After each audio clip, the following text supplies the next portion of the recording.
अस्सलाम वालेकुम गाइस, पहले आप ये वीडियो देखें फिर हम इस पे बात करते हैं।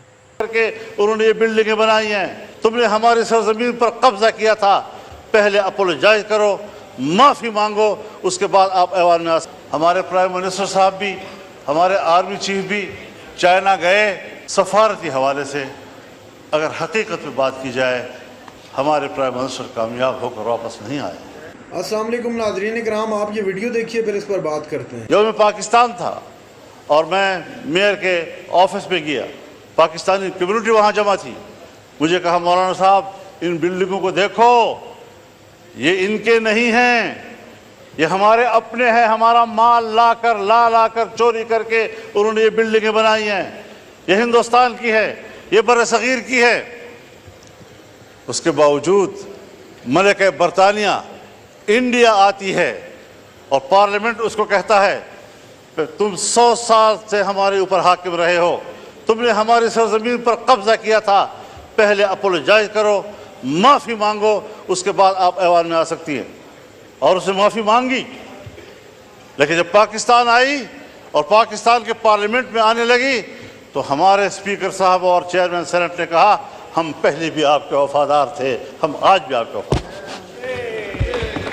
इस नजरिए को लोग टैक्स देंगे, इसको आप यकीन नहीं रहेंगे कि आपकी रियासत है, टैक्स आपके फलाह बहबूद पे खर्च होगा। जब मेरा पैसा मेरी फलाह बहबूद पे खर्च नहीं होगा, मुझे क्या पड़ी है कि मैं इस किस्म के टैक्स, आपके जालिमाना टैक्स अदा करता रहूँगा। और अगर टैक्स जालिमाना है और आप मुझे अमन भी नहीं दे पा रहे, और जब मेरा सब कुछ लुट जाता है, फिर आपको जाग आती है। जब चीन का एक मेहमान आता है, अहम मेहमान, मुझे ये कहने दीजिए, बड़े अदब व एहतराम के साथ कहना चाहता हूँ, हमारे प्राइम मिनिस्टर साहब भी, हमारे आर्मी चीफ भी चाइना गए, वहाँ उन्होंने बड़ी मेहनत की। लेकिन सफारती हवाले से अगर हकीकत में बात की जाए, हमारे प्राइम मिनिस्टर कामयाब होकर वापस नहीं आए। मौलाना साहब काइंडली और साथ साथ मुख्तसर कर दीजिए, आज बहुत लंबा दिन है। उनका मेहमान यहाँ आया, जी हाँ, हम सब लोग उनकी खिदमत में हाजिर हुए, मेहमानदारी की, और हमने उनको अपनी भरपूर हिमायत, ताईद, दोस्ती सब हवाले दिए। उन्होंने भी सब वही हवाले दिए। लेकिन एक जुमले में उसने हमें जवाब दे दिया कि पाकिस्तान में अब भी सियासी इस्तेहकाम नहीं है, पाकिस्तान की सिक्योरिटी अब भी ठीक नहीं। आप बताएं कि किस बुनियाद पर वो इन्वेस्टमेंट करेंगे यहाँ पाकिस्तान में? जी काइंडली हजरत साहब काइंडली वाइंड अप कीजिए, ताकि आज बहुत लंबा दिन है। रात को 11-12 बजेंगे। अब यहाँ पर आपने अज़्म इस्तेहकाम कोई ऑपरेशन के नाम से कोई क्या चीज़ कर दी है। तो मैंने कहा, हमें तो 2010 से मार खा रहे हैं इन्हीं ऑपरेशनों के हाथ से। दहशतगर्दी के खिलाफ जंग, दहशतगर्दी के खिलाफ जंग। क्या दहशतगर्दी के खिलाफ जंग ये बैनुल-अक़वामी एजेंडा नहीं है? इसके इस पहलू को हम क्यों नज़रअंदाज कर रहे हैं?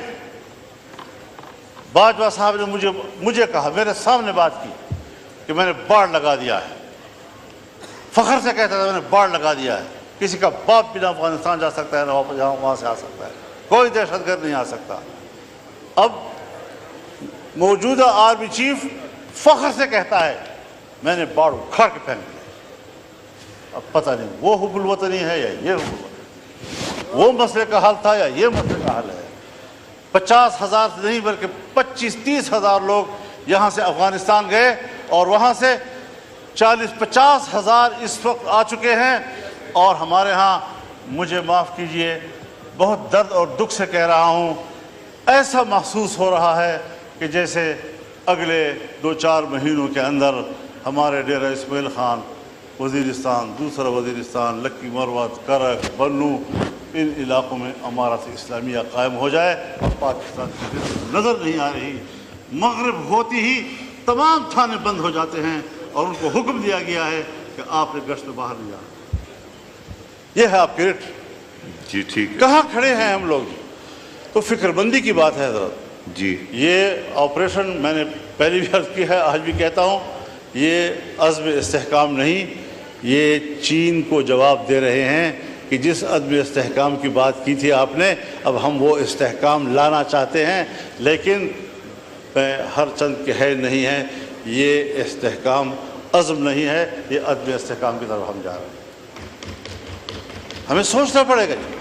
میں کم از کم تضادات کا شکار نہیں ہوں، میں فکری یکسوئی کا علمبردار ہو کر آپ کے سامنے بات کر رہا ہوں کہ اس طریقے سے اگر آپ قوم کو ہانکتے رہیں گے، پاک پی ڈبلیو ڈی کو آپ ختم کر رہے ہیں، ہزاروں ملازمین کو آپ بے روزگار کر رہے ہیں، اتنا بڑا محکمہ جو پاکستان سے پہلے کا ہے، ان تمام محکموں کی ماں ہے، آپ نے کس سے مشورہ کیا؟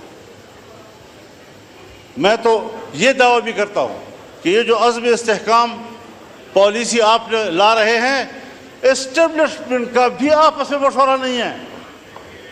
ان کی بھی کچھ لوگ کچھ کہہ رہے ہیں تو دوسرے لوگ کچھ کہہ رہے ہیں، باہر آپ کچھ بیان دے رہے ہیں، پرائم منسٹر ہاؤس کا بیان کچھ آ رہا ہے اس کے بارے میں۔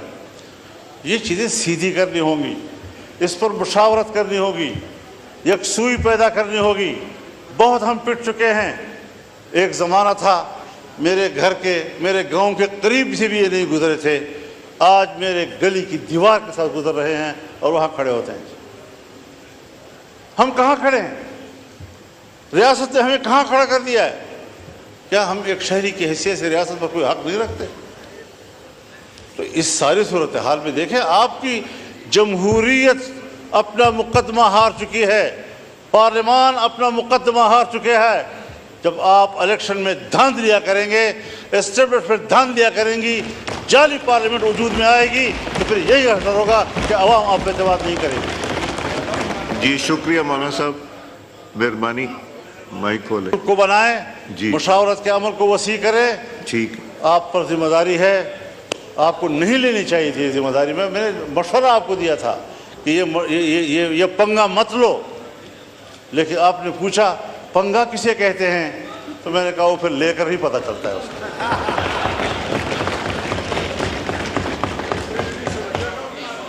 جی شکریہ مولانا صاحب۔ وہ کسی نے کہا نا دوسرے حضرت سے صاحب، کہ پنگا کسے کہتے ہیں، انہوں نے کہا لے کر پتہ حضرت چلتا ہے۔ صاحب، جی حضرت تو صاحب میں بہت مہربانی، یہ کچھ گزارشات تھی، جی شکریہ۔ کچھ رہ بھی گئی، لیکن یہ ہے کہ ذرا ان لوگوں پر رحم کیجئے۔